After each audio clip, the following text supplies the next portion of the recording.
달란트의 비유 두 번째 시간을 좀 갖도록 하겠습니다. 자, 우리 본문의 말씀은 지난번에 읽었으니까 그냥 넘어가고요. 또 지난번에 말씀드렸듯이 달란트의 비유를 주신 목적은 감람산 위에서 재림에 대한 설교를 하셨고 그런즉 깨어 있으라라고 하는 것이 감람산에서 주신 말씀의 결론이기도 하고, 그래서 재림을 기다린다는 것이 무엇인지를 보여주는 비유라고 전에 말씀을 드렸죠. 부지런히 일하면서 재림을 기다리는 것. 부지런히 일하면서 재림을 기다린다는 것이 하나님께서 우리에게 주신 달란트를 잘 활용한다, 그런 의미라고 말씀을 드렸습니다. 자, 우리가 잘 알듯이 우리가 내세로 가지고 갈 수 있는 유일한 재물이 하나 있어요. 그래서 이 재물을 우리가 많이 벌어놔야 되겠죠. 우리가 육신에 필요한 것도 물론 일을 하지만 우리 하늘에 가지고 갈 수 있는 재물이 있는데, 이 재물이 무엇이라고 우리 실물교훈에 기록하고 있는가 하면, 하나님의 형상대로 꼴지어진 품성은 우리가 이 세상에서 내세로 가지고 갈 수 있는 유일한 재물이다, 이렇게 기록하고 있습니다.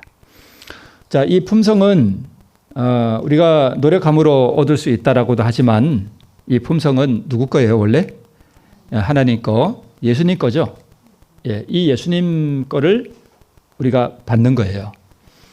그러니까 예수님은 이 땅에 재림하시는 목적이 우리를 데리고 하늘 가는 것도 있지만, 뭐를 찾으러 오신다고 되어 있는가 하면 자기 곡식을 거두러 온다 그랬는데, 이 곡식이 뭐냐 하면 바로 이거예요. 품성이 곡식이에요. 그러니까 우리 안에 그분의 곡식이 있으면 우리가 하늘나라에 가는 거고, 없으면 못 가는 거죠. 그래서 이 품성은 어떻게 우리가 내 것으로 만들 수 있는가 하면, 우리 하나님께서 내게 주신 달란트를 잘 활용함으로 우리가 그것을 이룰 수 있다, 이렇게 말씀하고 있습니다. 자, 우리 달란트의 비유가 꽤 길어요. 그래서 제가 두 번으로 이렇게 나눴는데, 첫 번째 하나님께서 우리에게 주신 달란트는 뭐예요? 언어예요. 남자는 하루에 말하는 게 8,000단어인가 그렇고, 여자는 거의 2만 단어 그런 얘기도 있는데, 말은 누가 잘해요? 여자들이 잘해요. 남자들은 말을 별로 잘 안 하는데, 많고 적고가 떠나서 우리 실물교훈에 뭐라고 기록되어 있는가 하면, 명확하고 분명한 음성을 개발시켜서 남들에게 이렇게 복음을 전할 때에 어물어물하거나 둔탁한 소리를 내지 말고, 명확하고 또 이렇게 아주 임팩트 있는 그런 언어를 개발시켜라, 이렇게 되어 있습니다. 이 언어를 개발시키라 하는 말씀을 들으면 누가 생각나냐 하면, 우리 지금 동정한 합회장님이신 이상희 목사님이 생각이 나요. 그분 목소리 참 좋거든요. 정말 좋아요. 근데 이번에 신학교 다닐 때 그 제명호에 올라가서 돌을 입에 물고 언어를 훈련을 했대요. 말하는 거를 이렇게 훈련을 많이 했다 그러시더라고요. 그래서 그분 말이 아주 명확하고 정말 그렇게 부드러운지 몰라요. 그죠? 그분처럼 이렇게 쾌활하고 순결하고 또 친절하고 예모 있게 말하는 습관을 개발하라. 말이 이렇게 좀 투박할지라도 예모가 있고 친절한 말이 있어요. 그죠? 네. 그를 개발시켜라. 자, 죽고 사는 것이 혀의 권세에 달렸나니 혀를 쓰기 좋아하는 자는 그 열매를 먹겠다. 이 그림이 뭐냐 하면, 우리 사울 왕이 죽을 때 블레셋과의 전투에서 어떤 아말렉 사람이 자기가 사울 왕을 죽였다 그러면서, 사울 왕하고 다윗이 이렇게 싸우는 줄 알고, 원수인 줄 알고, 자기가 사울 왕을 죽이고 발고리와 멸류관을 가져왔다 그랬죠. 자기가 그러니까 뭘 상을 받으려고 그랬던 거예요. 결국 어떻게 됐어요? 죽였습니다. 죽임을 받았습니다. 그러니까 말을 잘못해서 죽었습니다. 그래서 민수기 14장에 보니까 그들에게 이르기를, 여호와의 말씀에 나의 삶을 가리켜 맹세하노라. 너희 말이 내 귀에 들린 대로 내가 너희에게 행하리니. 우리 실물교훈에는 우리의 언어를 잘 훈련시켜라, 이런 말씀도 있지만, 근본적으로 우리가 하는 말이 곧 우리의 믿음의 말이에요. 말하는 대로 우리가 그렇게 되는 거예요. 그러니까 말을 우리가 불평하거나 이런 말들은 감추고, 감사와 찬양이 있게 하고, 다른 사람들에게 예모 있게 하고, 친절하게 하고, 그렇게 함으로 내 품성이 어떻게 된다고요? 예, 예수님을 향해. 제가 어제 어떤 목사님 전화를 받았는데, 가까운 목사님이 직원회 할 때 아주 모욕적인 말을 들었대요. 근데 본인은 억울한 거예요. 자기가 잘못한 게 아닌데. 그러니까 그럴 때 보통 어떻게 하고 싶어요? 저라도 참 훌륭한 목사님이라는 생각이 들어요. 예, 한마디 해주고 싶죠? 예, 말을 친절하고 예무 있게 하라 그러잖아요. 그러니까 저게 쉽게 되는 게 아니거든요. 겉으로 이렇게 흉내 낸다고 되는 게 아니거든요. 그래서 이분이 그 억울하고 한마디 해주고 싶은 말을 눌렀대요. 누르고 부드러운 말을 했나 봐요. 그래서 그 얘기를 쭉 이렇게 저한테 하는데 참 훌륭한 목사님이다. 뭐 누가 잘못했던 그걸 떠나서 친절하고 예모 있게 말하는 것은 이걸 포기하지 않으면 안 되는 거예요. 그죠? 그렇게 할 때 하나님께서 그렇게 자신을 부인하고 하고 싶은 말을 금하고 그걸 하나님께 맡기고 친절하고 예무 있게 말하면 하나님께서 그에게 뭘 주실까요? 그 의를 주셔요. 그게 곡식이에요. 그죠? 네, 그렇게 하라는 것입니다. 은혜를 입술에 머금으니 곰핍한 자를 말로 어떻게 도와줄 줄을 알게 하시고, 네, 이런 말씀들이 있죠. 너희 말을 항상 은혜 가운데서 소금으로 고르게 함같이 하라. 이런 말씀들이 참 많습니다. 자, 이게 뭐예요? 우리 물수제비 뜨는 거죠? 이게 돌을, 우리 실물교훈에 이 말씀이 있어요. 이게 물에다가, 잔잔한 호수에다가 돌을 딱 던지면 풍덩하고 빠지면 뭐가 퍼져요? 파문이 가잖아요. 파문. 이게 동시문으로 이렇게 퍼져나가거든요. 이와 같이 두 번째 우리에게 주신 달란트를 뭐라고 기록하고 있는가 하면 가마력이에요. 뭐 저도 참 흠이 많고 부족해서 뭐라고 참 이런 말을 하기도 부끄러운데 돌아서서 이렇게 제 주변을 스쳐갔던 사람들 중에 여러 사람이 떠오르잖아요. 어떤 사람을 생각하면 마음이 포근해지고 어떤 사람 생각하면 에이 이런 생각이 들고 그런 게 있어요. 그런 생각이 들면 또 어떤 생각이 드냐면 나도 다른 사람에게 그 사람이 내 생각을 하면 에이 이럴 수 있다는 거예요. 그래서 감화력, 내가 어떻게 말을 하고 어떻게 행동하고 이럴 때 그 사람에게 감화력을 주고, 그래서 이런 것들을 통해서 우리가 하나님의 형상을 닮아가는 게 아니냐, 실물교훈에 우리에게 그렇게 말씀을 하고 있는 것입니다. 말, 나의 행동, 내가 입는 옷, 뭐 좋은 옷은 아닐지라도 단정하고 내 품행, 내 안색, 내 표정, 이런 것들 하나하나가 다 다른 사람에게 이런 파문을 일으킨다는 거예요. 그죠? 이런 것들이 다른 사람들에게 축복 혹은 저주가 된다. 그래서 만약에 내가 어떤 사람 생각하면 그 사람이 별로야. 그 사람 생각하면 그렇게 행복하지, 기분 좋지가 않아요.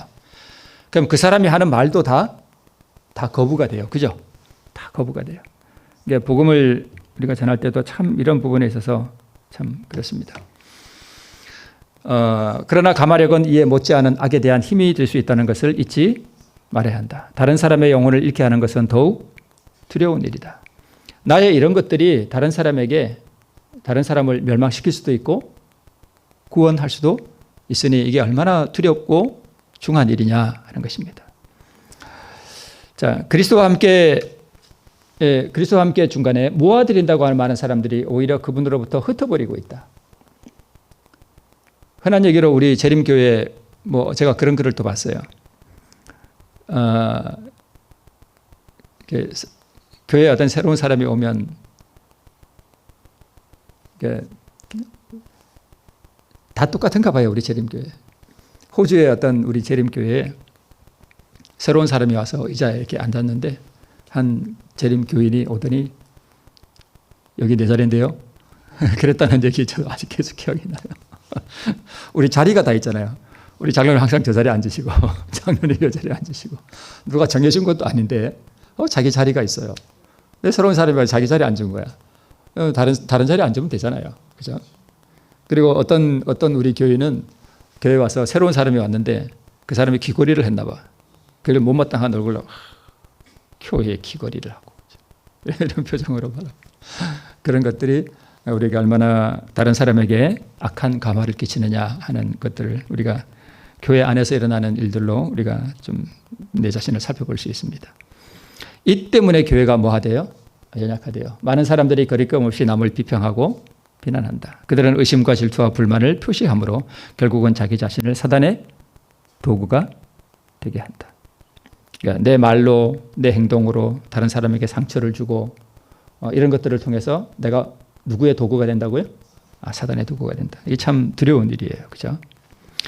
자, 그들의 품성이 이처럼 비참하게 파괴된 것은 그들의 재갈 물리지 아니한 혀와 반역적 마음 때문이라는 것을 깨닫지 못한다. 그러니까 내 혀를 잘못 쓰면 내 품성이 아주 비참하게 뭐가 돼요? 아주 파괴된다는 거예요. 마귀 품성이 된다는 거죠. 또 하나의 달란트는 뭐예요? 시간. 네, 이 시간을 하나님께서 우리에게 주신 달란트 중에 정말 중요하게 하나님께서 여기신다는 게 바로 이 시간이에요. 시간을 어떻게 썼느냐는 거예요. 네. 하나님께서 주신 달란트 가운데 그분이 시간에 대해서처럼 엄격하게 따지실 것은 없다라고 기록하고 있습니다. 자, 시간이 참 중요하죠. 가룟 유다가 스스로 생을 마감하면서 했던 말이 뭐예요? 너무 늦었다. 회개하기가 너무 늦었다는 거예요.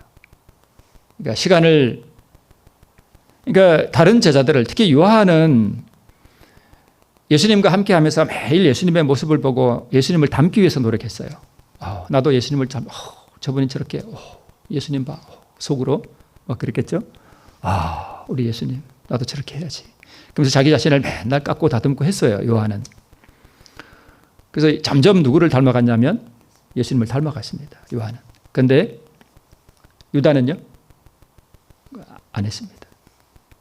그러니까 결국은 자꾸 마귀에게 자기 생각을 넘겨주고 마귀의 생각을 받아들이고 그러다가 점점 마귀를 닮아가서 이제는 돌이키기에 너무 늦어버렸습니다. 네, 시간. 헛되이 인생을 보내기에는 시간이 너무도 짧다. 우리에게 준비할 수 있는 기간은 불과 며칠밖에 없다. 이기적 오락을 위해서 쓸 시간도 없고 죄에 방종하려고도 없다.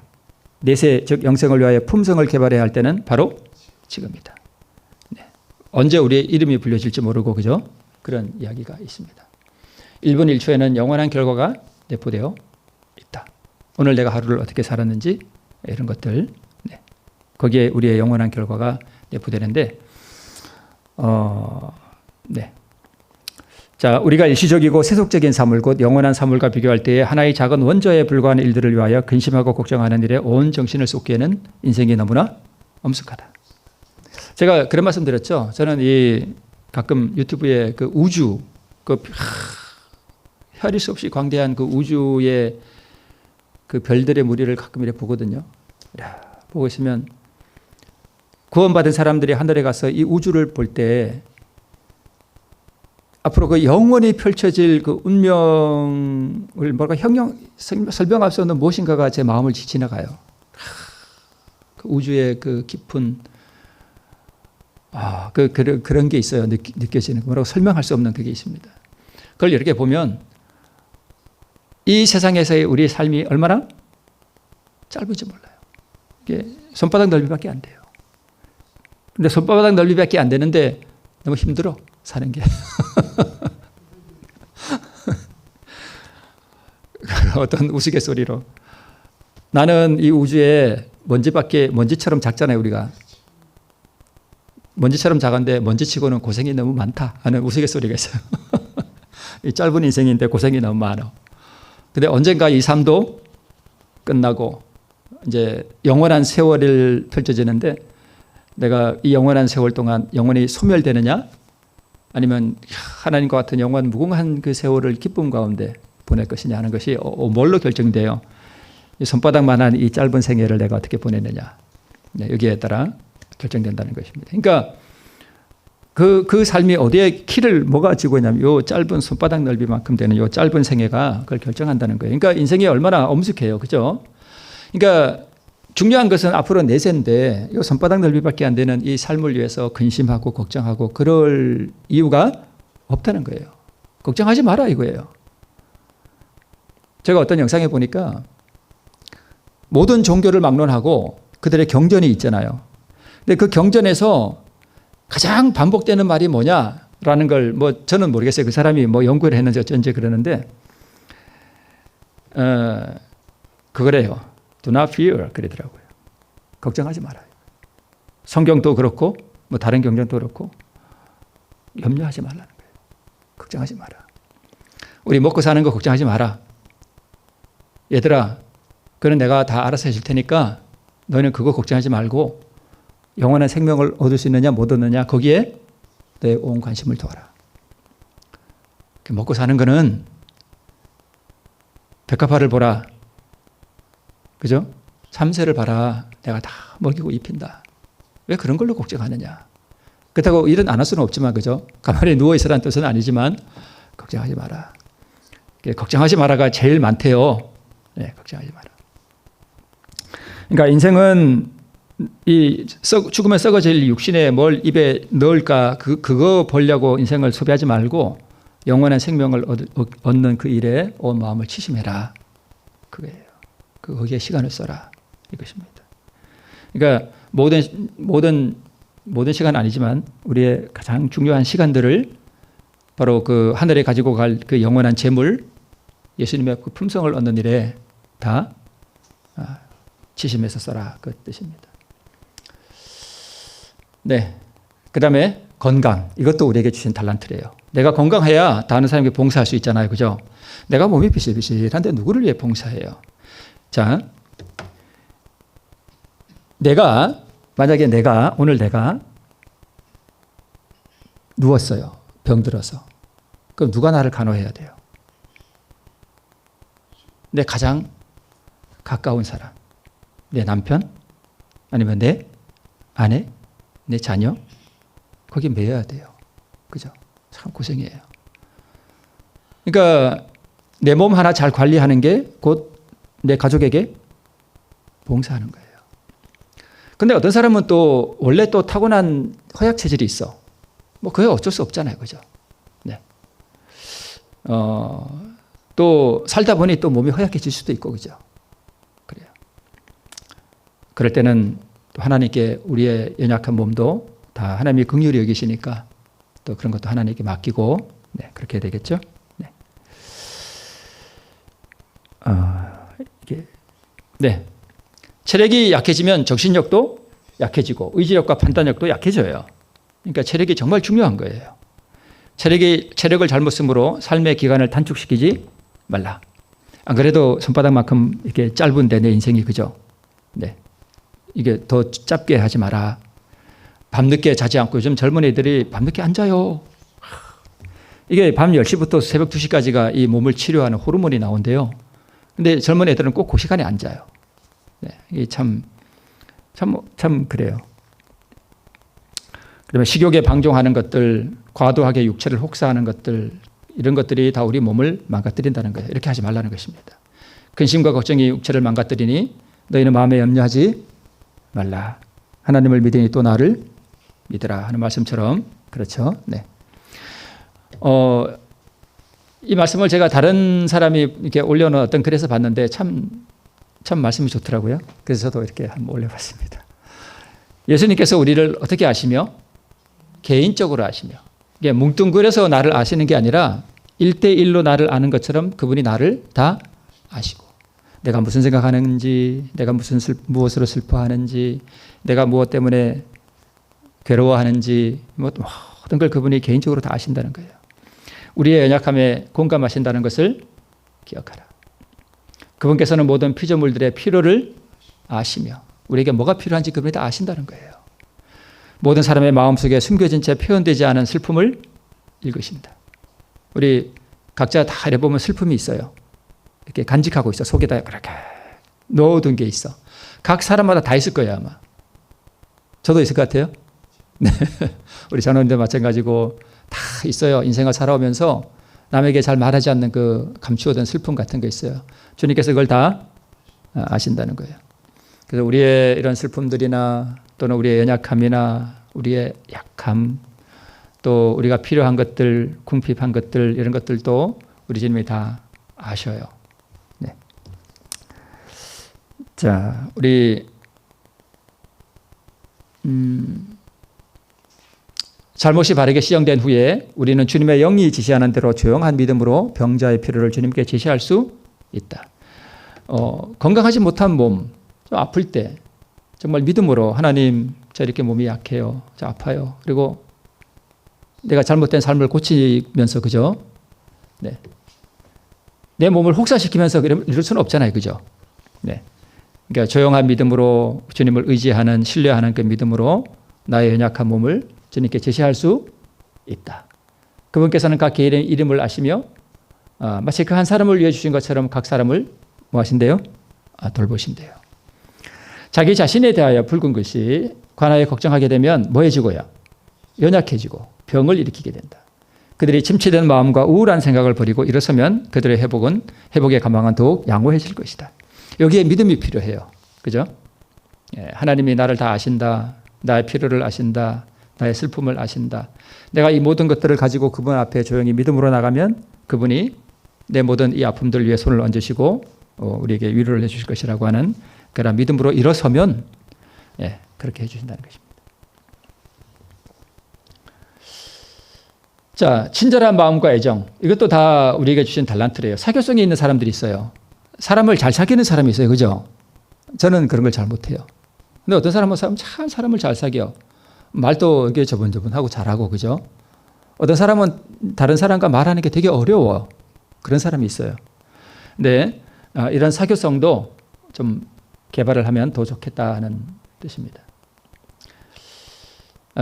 인색한 사람을 보고 자신을 높이 평가하는 사람, 사교성을 가지고도 쓰지 않는 사람, 몇 사람에게만 사랑을 베푸는 것은 이기주의다. 이렇게 말씀하고 있습니다. 그러니까 좀 내가 사교성이 없더라도 저도 그래요. 저도 진짜 말하는 거 별로 안 좋아하거든요. 근데 어떤 데 가면 이렇게 그 분위기를 위해서 제가 말을 해요. 그죠? 네.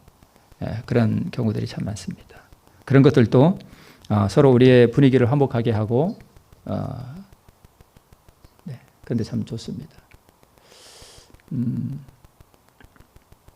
자, 달란트는 활용함으로 증가된다라고 말씀하고 있습니다. 많지 않은 지식을 가지고 겸손하게 시작해서 한편으로는 더욱 많은 지식을 얻기 위해 노력하면서 다른 편으로는 자기가 아는 바를 다른 사람에게 이야기하여 주는 사람은 온 하늘의 보물이 자기를 기다리고 있음을 알게 될 것이다. 제가 아는 어떤 목사님이 계셔요. 근데 이 목사님이 얘기하는데 자기가 부산에서 이제 처음에 그 교회를 다녔는데 그 사람을 만나면 성경에 대해서 얘기해 줬대요. 아주 성경 박사처럼 얘기해 줬는데, 근데 이분이 아는 건 이만큼밖에 없어요. 교회 다닌 지 얼마 되지도 않았는데, 자기가 이렇게 성경을 얘기해 줬다는 거예요. 제가 그 얘기를 이렇게 들으면서, 이런 거구나.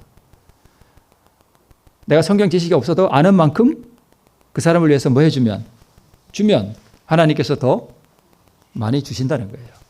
네. 가장 좋은 공부는 남에게 가르치는 거예요. 그게 가장 좋은 공부예요. 네. 그래서 성경을 남에게 이렇게 이야기해주고 가르치면 그게 자기께 돼요. 기회가 되는 대로 그렇게 하라는 것입니다. 네. 빨간 것이 영혼을 구원하기 위하여 기도하면서 다른 사람을 그리스도께 인도하고자 할 때, 그럴 때 우리의 심장은 온기를 북돋워주는 하나님의 은혜로 말미암아 박동하게 될 것이며 우리의 애정은 더욱 뜨거운 하나님의 사랑으로 말미암아 불타게 되고 우리의 온 그리스도인 생애는 더욱 실제적이고 더욱 열성이 있고 더욱 기도하는 생애가 될 것이다. 그러니까 다른 사람을 위해서 전도하는 마음으로 선교하는 정신으로 이렇게 뭘 하면 내 심장이 예수님의 심장으로 더욱 뜨거워진다는 거예요. 이게 품성을 개발하는 거죠. 네.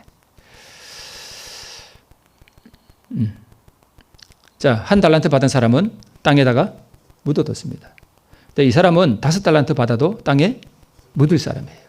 네. 몇 달란트 받았느냐가 중요하지 않다는 것입니다.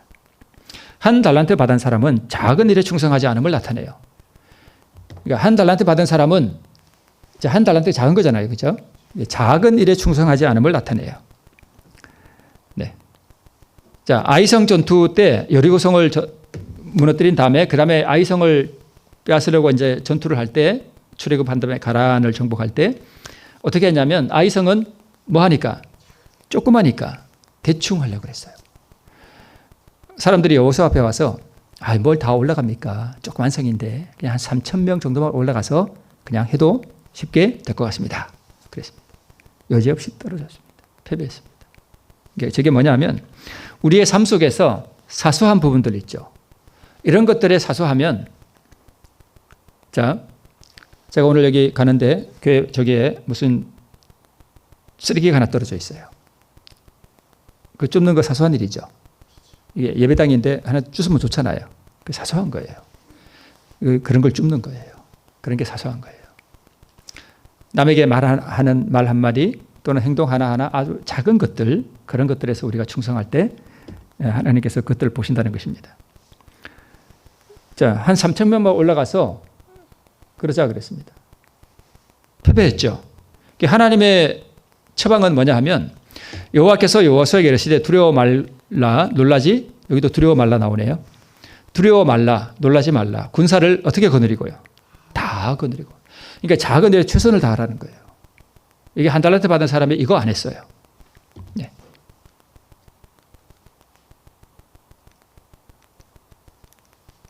네. 그 다음에 5달란트, 2달란트 받은 사람은 반환했죠. 이게 반환한 게 뭐냐 하면 반환된 달란트는 자신들이 세운 공로를 주장하지 않는다는 것을 뜻해요. 예. 자기 공로가 아니라는 거죠. 그 원래 미천이 누구 거예요? 하나님 거잖아요. 그러니까 진짜 구원받는 사람들은 뭘 잘해도 하나님을 위해서 봉사해도 그걸 자기의 공로로 삼지 않는다는 것을 의미합니다. 그러면 한 달란트 받은 사람은 그 한 달란트 뭐 했어요? 빼앗겼죠. 그래서 빼앗긴 달란트는 사용하지 않음으로 인해 쇠퇴해버린 재능입니다. 네.